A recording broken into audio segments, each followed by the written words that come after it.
Hey there! Hi there! Welcome to all you people out there in TV land. This is Soulex, and this is Church on Sundays 1. Church on Sundays 1. Yeah, 1. Yeah, Church on Sundays 1. And, this is going to be a series of videos that are going to speak to where I think we all need to evolve to. I mean, you know, we got stuff going on this planet, with all this, with all these believers and unbelievers, people that believe in God, people that don't believe in God, and then you got all these different religions, and you know, because it all started back way back when there was you know, like all these what tribes and stuff, you know, and all these people separated, and groups of people separated, and they formed their own religions. And well, I tell you, you know, there's all these different religions out there, and they're right and they're wrong, and we're right and you're wrong, and we got our own little version of the Bible, and they got their own little version of their little book too, and you know, it's a bunch of horse pooped, you know, because friends, I said friends, why can't we all just call him God? You know, because the truth of the matter is that there is one God. Okay, and you know, you've got all these different religions out there that are, you know, so somebody's calling it this, somebody's called it Brahma, somebody's Jehovah, somebody's calling it, you know, I don't know. I mean, you know, the fact of the matter is you know what I'm talking about. There's all these different religions, and you want to know something? Religion has done nothing but separate the family. It's not done nothing but separate the family. You know, because you've taken your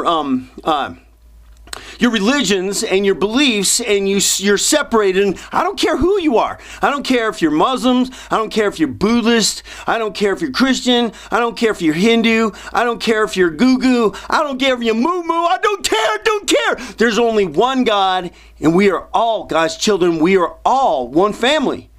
I mean, you can't argue with that. You just simply can't. And if you do, then to me, there's one word I've got for you, and that would be evolve. You know, because you can't sit there and say, well, we're right and we're wrong, and our version is right and their version is wrong. I think at some point in time, we need to come to common ground, don't you think? You know, what reminds me of this little episode I had of this Latter-day Saint dude. And he came knocking on my door, and you know, and I sat there and I got into a conversation with him. And of course, when you walk into my house, I got pictures of Jesus on the wall, because there is two things that we need to believe in, and you cannot doubt either of them. You cannot doubt these two things, and that there's one God, and that we're all God's children, and that there's one family. There's one family, okay? There's that, and then there's the work of the cross. There's the work in what Jesus did. And there are many different religions that mention his life. Jesus's life and his teachings have been documented more than any other character in history, period. He's been documented more than anybody. There's more documentation and things that have been written on him more than any person in the world, period. So you can't deny that, and you can't push that aside. And what the work of the cross creates and what it did is truth. I mean, whether you want to accept that or not, you know, there's two things. There's the Father, one God, the Holy Spirit. We do live in a spiritual world. I can encourage you upon that, you know, because I've been on spiritual journey, yup, and discovered the spirit that is within me. And I have to tell you, you know, God is not any person, any entity that's in the big sky with the long white beard. God is within you. God is the spirit that is within you. He is the beat in your heart and the breath that you breathe.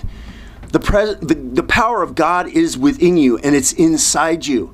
God isn't out somewhere or distant or anything like that. The presence of God is within you. The soul is the silent witness to every bodily function, okay? The soul is God within you. The power that is within you, the beat in your heart, the breath that you breathe. Okay? So, you can say, well, our religion says this, and our religion, well, no, we named him this, and we named him that, and we got this, and we got that. And the truth of the matter is that we need to come together. One love, one God, all God's children. Period. No ifs, ands, or buts about it. You can't dispute that. Period. No, I kind of got off subject a little bit about the guy with the Latter-day Saint dude, and they got Captain John Smith or whoever it is. I don't care. I don't sit there and study other religions because I mentioned in my other Soulex, the Soul Expression, those videos in there. I mentioned the path that I went on because I wanted to find out who God was on my own. I didn't want any influence about anything. I mean, to be honest with you, and I'll be straight up, I mean, I didn't even really read the Bible much except the work of the cross. Matthew, Mark, Luke, and John. Matthew, Mark, Luke, and John. I read the work of the cross, and that was about really the only chapters that I ever stuck with was Matthew, Mark, Luke, and John, and I just stuck with that because it's a story about Jesus' life, and it's a story about the work of the cross. So you've got those two things. You've got the Father, the Spirit, and the Son. And if you study and you understand the work of the cross, is that Jesus came down here to be sacrificed as an example, because we're to be Christ-like. Christ was the example of that it's possible that a person can come down here and live a sinless life, that it is possible. And in order to make that sacrifice, I mean, and that's a pretty big one because, to come down to this earth and not sin, period. I mean, because we're all sinners. I don't care how you slice it.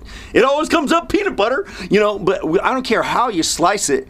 We're all sinners in every way, shape, or form. So none of us are perfect. And none of us really need to feel guilty about that either, that, we're to strive after this perfection. But, it's the honor towards Jesus and what he did and what he sacrificed in order that we could be saved and forgiven so that we can enter the kingdom of God as a family, as a whole.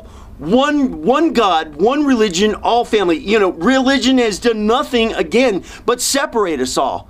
I don't care with your, all the different religions that are out there have separated us and taken us in different directions and led us in wars over it. You've got the radical Muslims or whatever, but there's a comment. There's something that I've experienced with people who maybe practice another religion or whatnot, but they were people that were spiritually developed more to a certain area. Like there was a gentleman that I knew that I sold my packaging and shipping business to, and he was a man from India. And I just never forget it. The day that I sold that business to him, and I was walking out the door, and I was telling him about the personal growth and the spiritual growth that I got out of that, and and somehow we kind of got on the spiritual thing, and it was like I knew he didn't believe exactly what I believed, and he understood, and we shook each other's hand, and we looked at each other. But what my spirit sensed is that we, in the moment that we were there, that we understood the commonality of that. We knew that no matter what path he was on, it was still the same God. And then you got people out there who say, well, you take that path, well, you're wrong. That's what separated us all, you numbskull. So criticizing and judging the paths, how can you do that with people who, whose lives have maybe taken a different direction or whatnot, just because of the culture that they're brought up in, and maybe that, they were raised a Buddhist or something like that. But here's the thing about most, I would say, all the religions that are out there, and I think probably the one that, in my opinion, is that one of the purest ones that were out there is I don't know, pure's what, I don't know, however you want to, one of the most natural, instead of pure, we'll call it natural, and that's that was the American Indians, and I'm sure there's others out there that experienced it the same way, which is kind of sort of the way that I experienced it too, whereas where the Indians weren't really, the American Indians weren't in touch with too much except for sun, moon, earth, seasons, and great-grandfather. they had the connection with great-grandfather because they felt great-grandfather's spirit. You know, they felt his spirit. They saw things happen. They saw things work. And so, you know, when you have the basic things that they were only in touch with, and then they were in touch, and they called him great-grandfather. Okay, so you know, just a little bit of a difference, but the bottom line still comes down to the fact that there's one God. And he's talking to everybody because everybody's picking up on it. They're just, you know, they're just being directed in a way, and they're wearing hats and they're wearing gowns and they're you know, they've got all this religious brouhaha, don't need it. You need just one God and one religion, and we are all God's children. So that's going to be Church on Sundays 1, Church on Sundays 1, and go look for Church on Sundays 2 at www.soulex.me. Soulex.me. Church on Sundays 1. Go look for Church on Sundays 2. Yeah, you. Because I got some more stuff. Yeah, I got more stuff.